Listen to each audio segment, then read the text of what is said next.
Good afternoon and welcome to Tiger Talk, the first episode of the first alumni, Boston Tech John D. O'Brien Alumni Association. My name's Paul Mullins, I'm your host. I have two great guests. We're knocking it out of the park for our first show. We have City Councillor at Large Annissa Essaibi George here, and also Executive Director of the John D. O'Brien Boston Tech Alumni Association, Francis Pina. Thank you very much for being on the show today. Today the theme is going to be aptly getting started, because this is our first show and we're just getting things started. First I'll talk about why this has kind of become a project of mine over the past couple of years.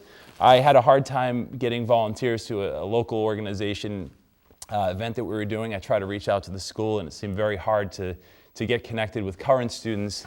And I was wondering, well, where's this Alumni Association? Eventually I sought out Francis, and he was working very hard with doing his own grassroots on the alumni organization. How long have you been the executive director now?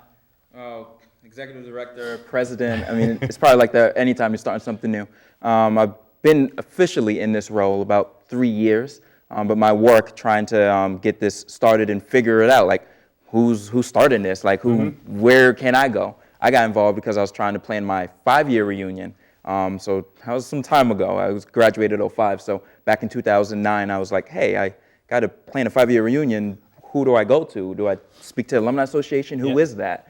Do we even have one? So that's how I got involved in trying to figure out, do we have one? And if we don't, can we start one? Yes. Can we use that, my 5-year, as a platform to garner some, like a foundation, and move that into an alumni association? And 5-year, what year was it you graduated again? Oh, in 2005. 2005. And what year did you graduate? I graduated 96, so 20 years, it goes by quickly. 2 decades, there's been a lot of changes.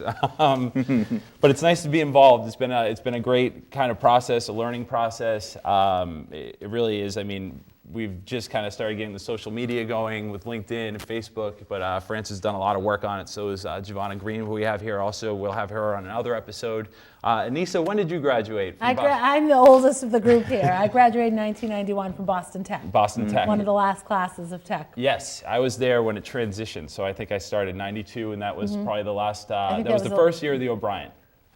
So. Yep. That's, kind of, there's not divisiveness, but there's been a little breakup in regards to classes, and I think it is what's in a name. It really does change. People say I went to Tech, and they don't want, they don't feel the association with the O'Brien, and that's why we're calling this show Tiger Talk. We're just kind of bringing it around to, like, we're all Tigers at the end of it, regardless of all the generations and the name changes and the building changes and all the people who graduate over the years.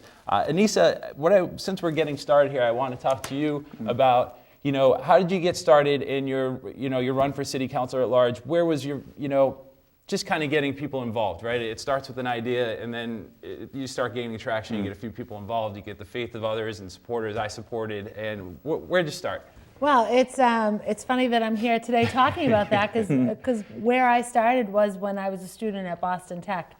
I was active on the student council and in some of the activities at Tech, and just really became passionate about local politics, both at the school level as a student, and then with some of the work that led me to with the Boston Student Advisory Council, and then the Greater Boston Student Advisory Council, and then on to the State Student Advisory Council. So that political interest that I had since I was a young kid really sort of came of age and became real for me as a student at Boston Technical High School.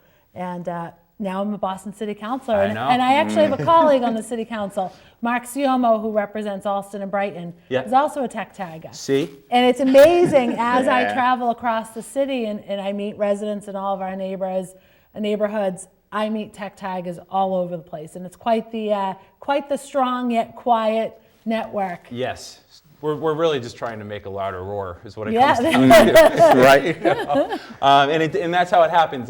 Francis, it was a little more of a pointed interaction. I'd seen that he'd written somewhere on Facebook about a comment of the state of the O'Brien, and that's how we caught up. Was really on the chat. And it was very hard to dig out, but and you and I have met at like more of a fundraising event, and that's the conversation starts, and that's kind of why the show could be exciting. We have a lot to work with. We have a lot of resources, a lot of accomplished people in the city, whether in private or public, and it'd be nice to kind of get them here and give a voice to existing, like current students of tech who will be future alumni, and kind of get the network started and the dialogue and really the resource.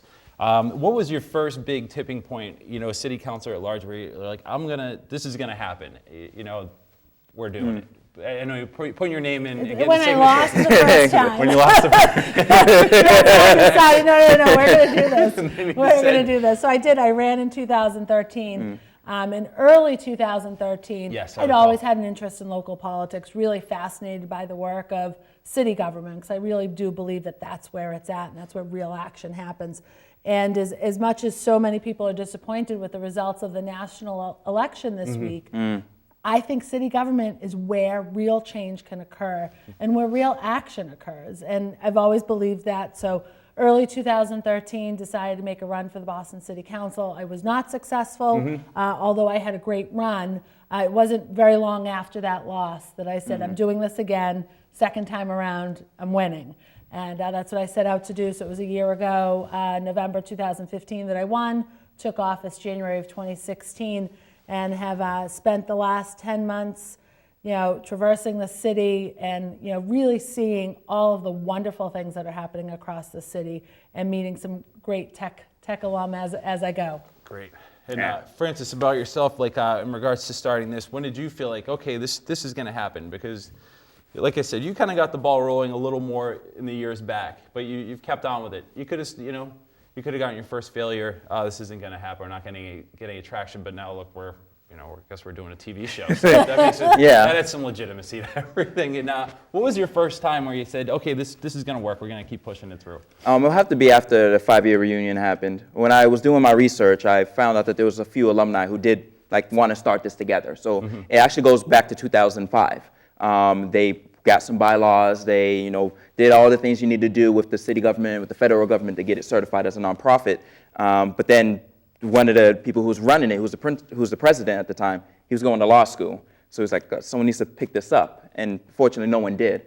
So there was some good foundation. And then when I tried to garner a big support between Boston Tech and O'Brien and see what that was about, I felt like the first time I tried this, it was a failure process. So it didn't go so well. But I learned a lot from that process. So I was like, okay, you know what? I'm going back to school because I wanted to go back and I wanted to become a teacher. So I stepped away for a couple of years, and then I came back and I was like, you know what? Let me pick this back up. 10-year reunion's coming back. Let me see if I can do this more effective and better. And I was able to. I got a bunch of other people involved who also felt the same, like they wanted purpose. They wanted to be able to connect with current students. They wanted to give back to the community. And they also had cousins, daughters, sons who are going to O'Brien, even if they went when they was tech, and that was their connection. So it was nice to be able to connect with other people who had this passion and also want to give back. And this is where we're at right now, where we got a ball that's rolling, and hopefully we get more people involved who want to roll with us. And like a snowball, get bigger and bigger. And if we are able to get the appropriate sizes and be able to host more events, we can do better work for the students. That's great. In regards to what kind of events have you been able to put together as of recently?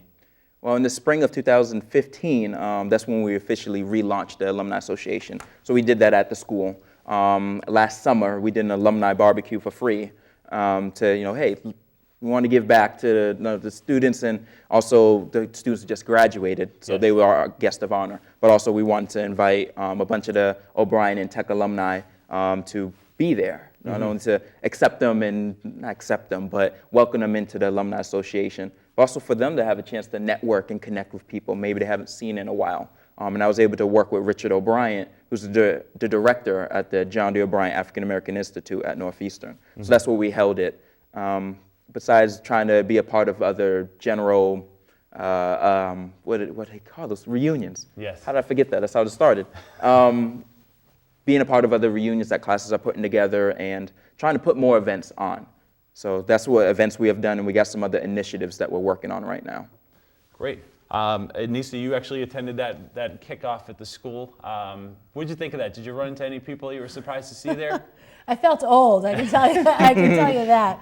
I think, though, that Francis's effort to really capture some of the tech graduates and bring them into the fold is really important, because there are some small groups of graduates, tech graduates in particular, that have been meeting through the years, but they're small, loosely connected groups. Bringing them into the fold and really welcoming them to the O'Brien, the extended O'Brien family, I think is really important. And especially now as we head into the holidays and into Thanksgiving, when, groups of people tend to get together more often. It's more, it's anticipated that there'll be some sort of reunion activities, that this is the perfect time to be kicking off this show and then heading into the holiday season, where we can meet more and more of our alumni.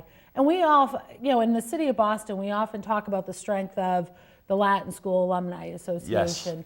And not that there's any, idea that we're trying to replicate that work, but really take what they've done so well and connect graduates to each other, both for networking opportunities that can help advance yourself professionally, but then also to really connect with the current student body, really show them sort of this opportunity of, whether it's, like you said, Paul, public service or private enterprise in the future, and really, guide them along and show them a roadmap, a possible roadmap for their own future success. Absolutely, and I want to touch on that a little more. We're going to go to a PSA for about a minute, and then we'll come back and just kind of touch on giving kind of kids an idea of a roadmap of where you can end up after you graduate. All right? Great. We'll have you back in just a moment. Thank you.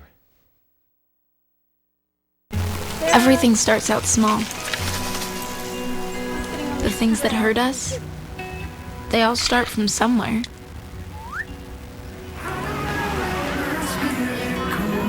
The words we say, the things we do, they can grow into something else. What was small and innocent can become big and sometimes scary. All it takes is one comment, one picture, one video for something to catch fire. But a big problem doesn't need a big response. Not at first. Even if we don't know what to say, the eye emoji can be that first step we take. Let's all pledge to take that first small step together and change the world in a big way. I'm a witness, and so are you.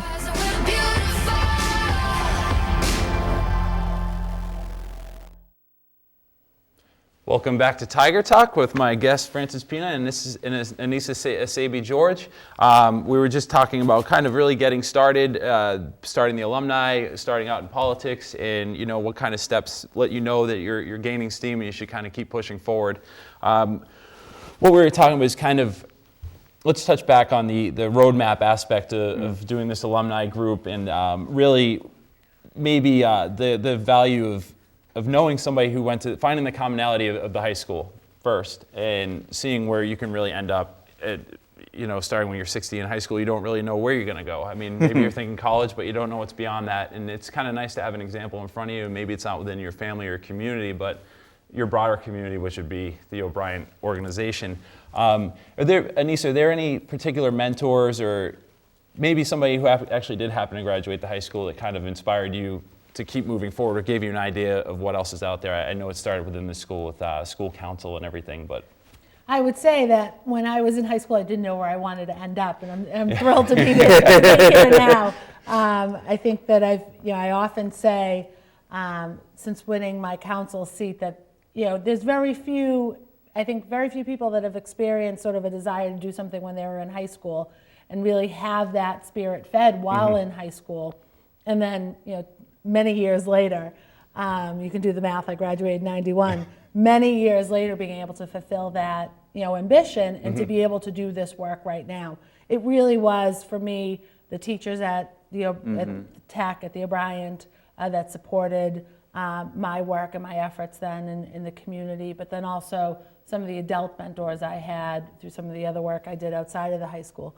I think that, although for me, I took a little bit of a detour. I became a high school teacher for 13 years. Yes. I taught at East Boston High prior to being elected to the council.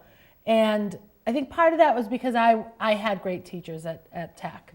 And they really supported me as a student and encouraged me when,